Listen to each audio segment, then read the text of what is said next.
हर हर महादेव। देवों के देव महादेव जी के चरण में प्रणाम करती हूँ, मेरा प्रणाम स्वीकार हो। माता गौरव पार्वती के चरण में प्रणाम करती हूँ, मेरा प्रणाम स्वीकार हो। गणपति ललनवा के चरण में प्रणाम करती हूँ, मेरा प्रणाम स्वीकार हो। सब गुरु भाई बहनों के चरण में प्रणाम करती हूँ, मेरा प्रणाम स्वीकार हो। सब देवी देवताओं के चरण में प्रणाम करती हूँ, मेरा प्रणाम स्वीकार हो। गुरु भाई बहन, मैं एक कथा सुनाने जा रही हूँ। इस कथा को पूरा सुनिए और रहस्य जानिए, आदि नहीं। आदि सुनने में शिव गुरु का अपमान होती है, पूरा सुनने में ज्ञान होती है, इसलिए कथा को पूरा सुनिए और रहस्य जानिए। हर हर महादेव, घर घर महादेव। गुरु भाई बहन, एक बेचारा बंधुआ मजदूर था। बंधुआ मजदूर था, बहुत गरीब था, लेकिन वो गरीब भी था, लेकिन उसका दिल जो था बहुत बड़ा था। भगवान का बहुत बड़ा भक्त था, बहुत बड़ा पुजारी था।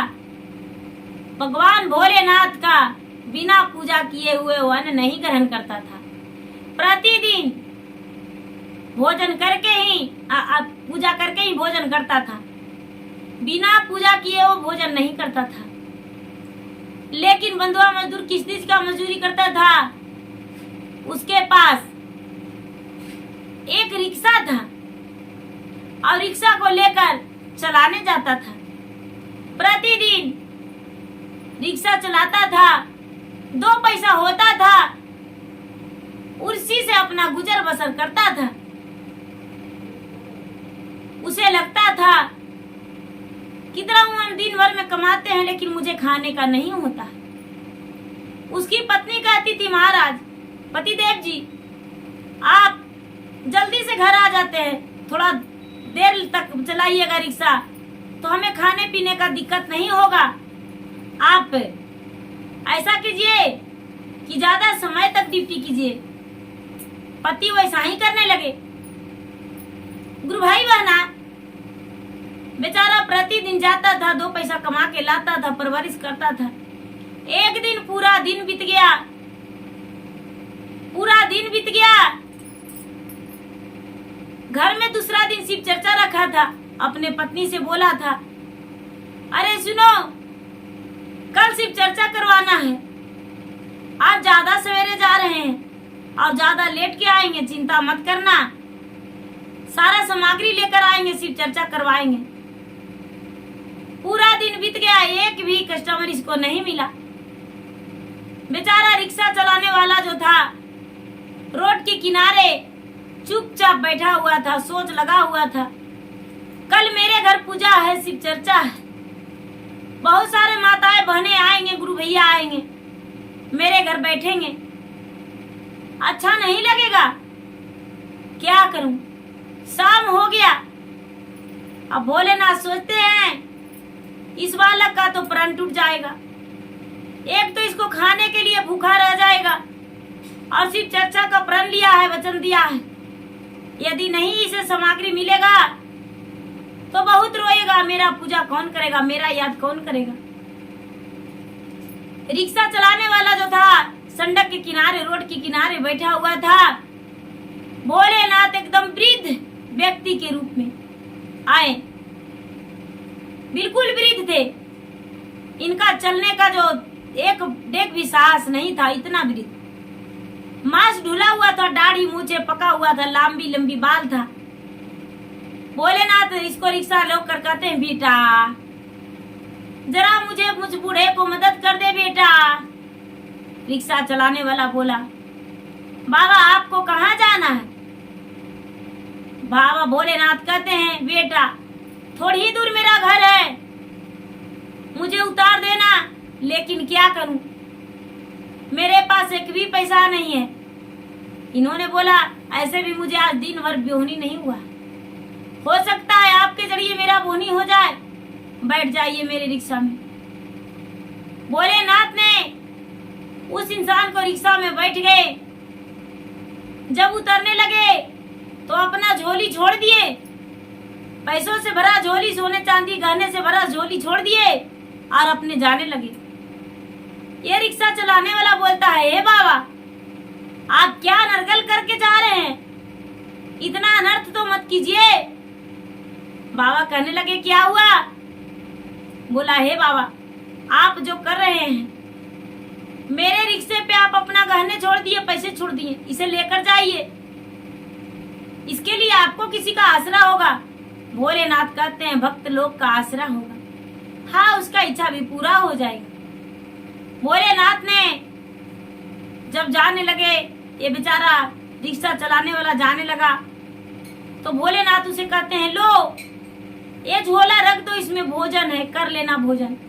रिक्शा चलाने वाला कहता है, नहीं बाबा, आपका झोला हम नहीं लेंगे, पता नहीं कितने मेहनत से आप लाए होंगे इसे कमा कर, हम नहीं लेंगे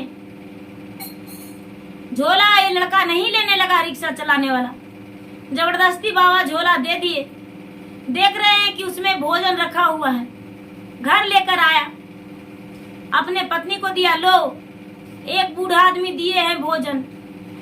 जब देखते हैं तो एक में रखा हुआ है भोजन थोड़ा, और उसमें रुपये पैसा रखा हुआ है। ऐसा देखकर ये जो रिक्शा चलाने वाली की पत्नी थी बड़े खुश हो गई और कहने लगी, सवेरे सवेरे बाजार करके आएंगे, सामग्री लेकर आएंगे। उसके पति कहने लगे, आज तो 1 रुपया कमाई भी नहीं हुआ, किस चीज से लाओगी? पत्नी कहती है, मुझसे छल मत कीजिए, देखिए इतने ढेर सारे उसमें पैसे हैं, एक एक पैसा निकाल करके और ये बेचारी खर्च करने लगी। सारा सामग्री ले लाई शिव चर्चा कराने के लिए। सवेरा हुआ, सारा सामग्री लाकर शिव चर्चा के सामान आंगन में रख दी और लोगों को बोली कि चलिए मेरे घर शिव चर्चा करवा दीजिए। सब कोई जानते थे कि ये तो गरीब है रिक्शा चलाने वाला, ये तो एक जोत भी जला देगा तो बहुत है। देखो लोग उसके घर पहुंचे, जब उसके घर पहुंचे तो बेचारी बड़ी प्रेम से शिव चर्चा की और सबको प्रसादी बांटने लगी। पूरा हुआ शिव चर्चा तो प्रसादी बांटने लगी। बांटते बांटते बांटते बांटते बांटते इसका थाल में प्रसादी बच ही गया, लेकिन घटा नहीं। सारा लोग देखे तो कहने लगे, अरे सब घर जाते हैं तो इतनी मिलता है, ये तो इतना इतना दे रहे हैं फिर भी नहीं घट रहा है। इनसे पूछे कि कहाँ से लड्डू लाए हैं जो आपको तो खत्म ही नहीं हो रहा है। बेचारा रिक्शा चलाने वाला बोलता है, तो भोलेनाथ का कृपा है, खत्म कैसे हो सकता है, नहीं होगा खत्म, ये सब भोलेनाथ का किया धरा है। सब प्रसादी खाए, कहने लगे, अरे सारा लोग यहाँ के प्रसादी खाते थे तो अलग लगता था, ये तो अलग लगता है, ये प्रसादी में बहुत स्वाद है, बुढ़िया लगता है। अपने हाथों से उसके जो रिक्शा चलाने वाला उसके पत्नी बनाया है अपने हाथों से। बेचारी बोली, देखिए ना हम बनाए हैं ना मेरे पति, ये सब भोलेनाथ की कृपा है, भोलेनाथ ने दिए हैं। सारा लोग नाराज होकर कहने लगे, आप कुछ भी कह देने पर कहते हैं भोलेनाथ का कृपा है, क्या आपके घर भोलेनाथ लड्डू पहुंचा दिए थे? ये बेचारे कहने लगे, हाँ यही सच है, मेरे घर भोलेनाथ ही लड्डू पहुंचा दिए थे, भोलेनाथ के दिया हुआ लड्डू आप लोगों का भोजन लगाकर भगवान को आप लोगों का दिया हूं। सारा लोग कहने लगे, अरे ये क्या है? इन्होंने बोला, भोलेनाथ तो स्वयं दर्शन देते हैं इसे भोलेनाथ। उनकी को पत्नी को बोले, बहन जी आप कौन सी तप करते हैं जो आपको पास धीरे धीरे धन भी हो रहा है, सब कुछ हो रहा है, कोई कमी नहीं हो रहा है। पहले तो भोजन के लिए भी तरसते थे। ये बेचारी कहती है, देखिए बहन जी, हम भगवान भोलेनाथ का पूजा करते थे, भोलेनाथ के भक्ति करते थे, मेरा भक्ति से प्रसन्न होकर भोलेनाथ मुझे आशीर्वाद दिए हैं, आशीर्वाद मुझे मिल गया, वही आशीर्वाद के कारण मुझे कोई कमी नहीं है। आप चिंता मत कीजिए बहन जी, आपके द्वार पर हम नहीं जाएंगे। जब ऐसा बात सब लोग सुने तो चकित करने लगे और सारे लोग वहां के पूजा पाठ करने लगे, मंदिर जाने लगे, मंदिर को साफ सफाई करने लगे और सारा परिवार वहां के मंदिर चमकाने लगे और सारा परिवार मिलकर पूजा पाठ करने लगे। सबके आशीर्वाद भगवान देने लगे, सबके पास धन हो गया, सब लोग खुशी जीवन बिताने लगे। किसी का कोई कष्ट नहीं होता था, सब लोग सुख शांति से रहने लगे। हे भगवान, जैसे आपने एक रिक्शा चलाने वाला को मदद की, उसी तरह अपना मदद सबको बरसाइए, दया बरसाइए, अपना मदद सबको कीजिए और सबके दया बरसा के आशीर्वाद दीजिए। हे भोलेनाथ, हे महादेव, हे गुरुदेव, हे प्रभु, हे अंतर्यामी, हे पिता परमेश्वर, आप तो आप अंतर्यामी हैं। आप अपना दया सब पे बरसा के रखिए, सबके पे कृपा बरसा के रखिए। धन्यवाद। हर हर महादेव, घर घर महादेव।